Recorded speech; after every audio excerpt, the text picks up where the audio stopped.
Good evening. आज हम लोग कौटिल्य को पढ़ेंगे।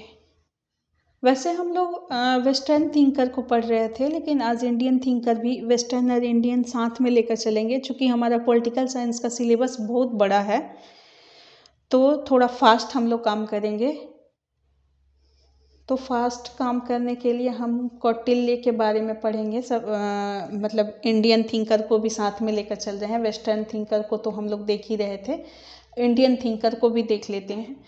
तो कौटिल्य और उनके सप्तांग सिद्धांत और फॉरेन पॉलिसी भी उनकी कौटिल्य की, और यानी ओवरऑल कौटिल्य के बारे में सब कुछ देखेंगे कि कौटिल्य ने राज्य के 7 अंग कौन कौन से बताए थे, यानी कौटिल्य के सप्तांग सिद्धांत क्या हैं, और इनके फॉरेन पॉलिसी क्या है, इनकी षड्गुण सिद्धांत क्या है,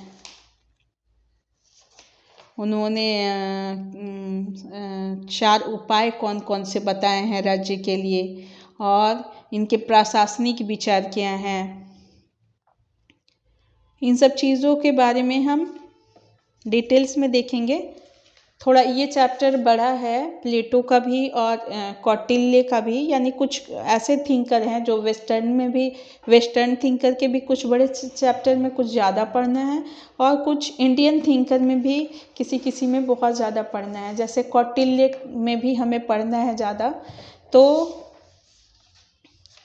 कौटिल्य के बारे में हम देखते हैं कि कौटिल्य प्राचीन भारतीय राजनीतिक चिंतक के जनक माने जाते हैं। यानी कौटिल्य को भारतीय राजनीतिक चिंतक का जनक माना जाता है प्राचीन काल से ही, और इन्हें भारत का मैकियावेली या चाणक्य या विष्णुगुप्त जैसे नामों से भी जाना जाता है।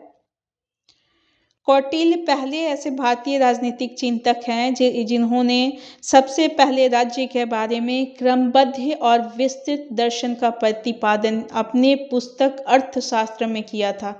इनकी बहुत ही फेमस पुस्तक है, बहुत ही फेमस अर्थशास्त्र, इकोनॉमिक्स।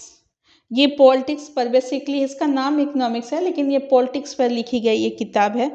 तो ये इसमें इन्होंने राज्य के बारे में सबसे पहले ऐसे भारतीय राजनीतिक चिंतक हैं जिन्होंने राज्य के बारे में क्रमबद्ध और विस्तृत दर्शन का प्रतिपादन अपने इस बुक अर्थशास्त्र में किया था।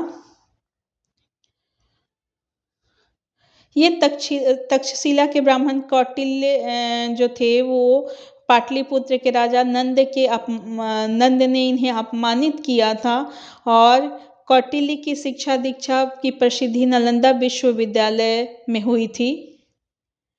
नंद वंश का अंतिम शासक जो था चंद्रगुप्त मौर्य, वो कौटिल्य के निर्देशन में ही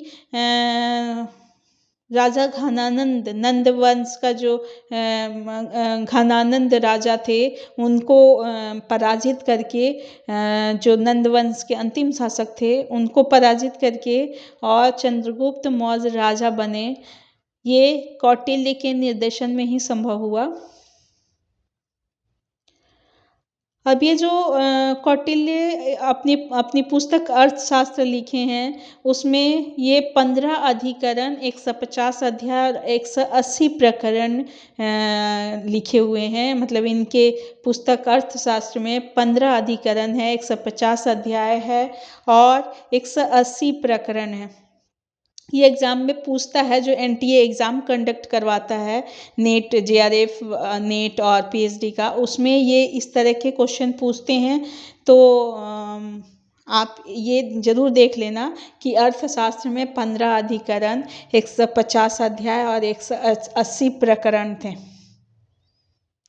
इसमें से अधिकरण 6 से लेकर 13 तक में कौटिल्य वैदेशिक संबंधों का, विदेश के संबंधों का, यानी फॉरेन रिलेशन से संबंधित इनकी ये चैप्टर हैं। चैप्टर 6 से लेकर 13 तक फॉरेन रिलेशन से संबंधित हैं, और अधिकरण 8 से लेकर अधिकरण 8 जो है 14 से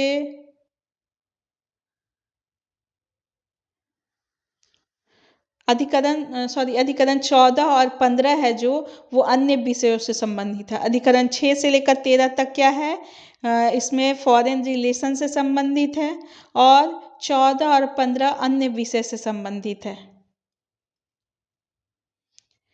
ये इनकी जो पुस्तक है अर्थशास्त्र, वो गद्य और पद्य दोनों में लिखी गई है।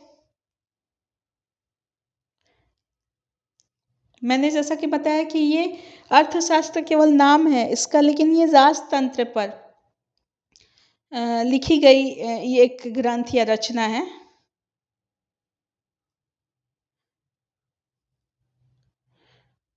मतलब कह सकते हैं कि अर्थशास्त्र राजनीति शास्त्र पर लिखी गई रचना है, जो मूलतः मतलब प्रशासन से संबंधित है। प्रशासन मतलब राजनीतिक प्रशासन से संबंधित है।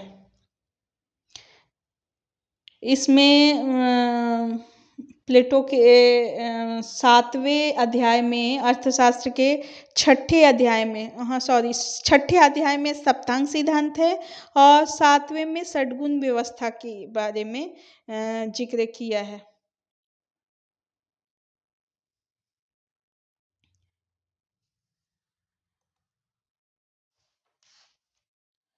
कौटिल्य के हम सप्तांग सिद्धांत के बारे में सबसे पहले देखेंगे, जो बहुत ही उनकी महत्वपूर्ण पाठ है उनके पुस्तक की। सप्तांग सिद्धांत यानी राज्य के 7 अंग कौन कौन से हैं, ये हम देखेंगे।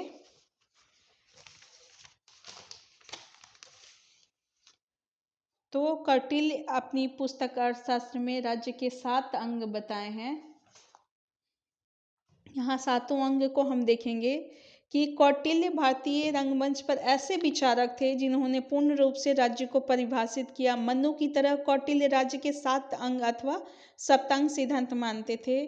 आधुनिक राजनीतिक लेखक गार्नर के अनुसार राज्य के 4 प्रमुख तत्व होते हैं, जिसमें जनसंख्या, निश्चित भूभाग, सरकार और संप्रभुता के रूप में देखा जाता है। गार्नर ने राज्य के 4 अंग, महत्वपूर्ण अंग बताए हैं। गार्नर कौन कौन से? जनसंख्या, निश्चित भूभाग, सरकार और संप्रभुता।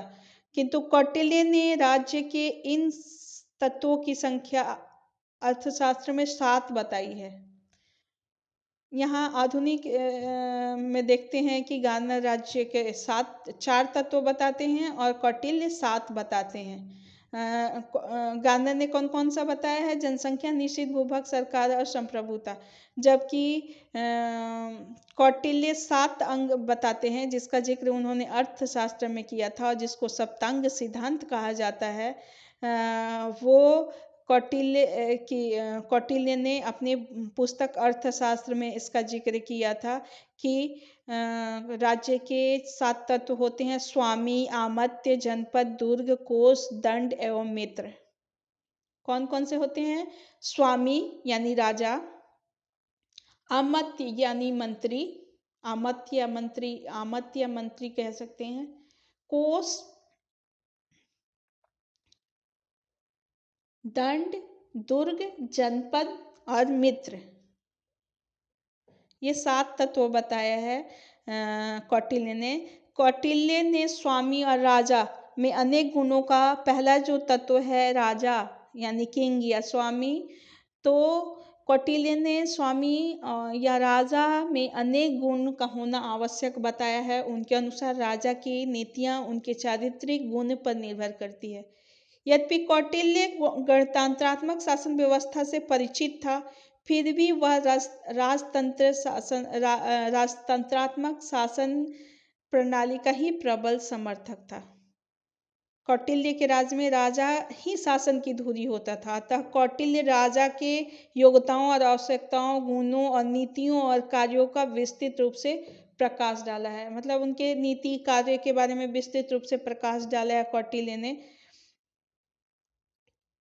अब वो राजा को कुलीन, दृढ़ निश्चयी, उत्साही, दूरदर्शी, कृतज्ञ, धैर्यवान, युद्ध कला में चतुर तथा पूर्ण रूप से शिक्षित होना जरूरी बताया है। किसके लिए? तो राजा के लिए। राजा के लिए कौटिल्य ने बताया कि वो राजा को बहुत धैर्यवान होना चाहिए, युद्ध कला में उसे निपुण या चतुर होना चाहिए, पूर्ण रूप से एजुकेटेड शिक्षित होना चाहिए, उत्साही होना चाहिए। यानी वो जब उत्साह ठंडा रहेगा तो वो कोई भी राज्य के हित में काम नहीं कर पाएगा। और दूरदर्शी यानी उसकी मतलब वो दूर की सोचने वाला होना चाहिए और काफ़ी कृतज्ञ और धैर्यवान होना चाहिए। यानी वो किसी भी काम में हड़बड़ाहट नहीं, काफ़ी मतलब सोच समझ कर डिसीजन लेने वाला होना चाहिए। वो गरीबों, अपंगों, अनाथों, बुजुर्गों और रोगियों की सहायता करने वाला होना चाहिए। और उन्होंने राजा के प्रमुख कार्य भी बताए हैं कि राजा को अपने प्रजाजनों के हितों का ख्याल रखना चाहिए और उनकी सुविधा का ख्याल रखना चाहिए।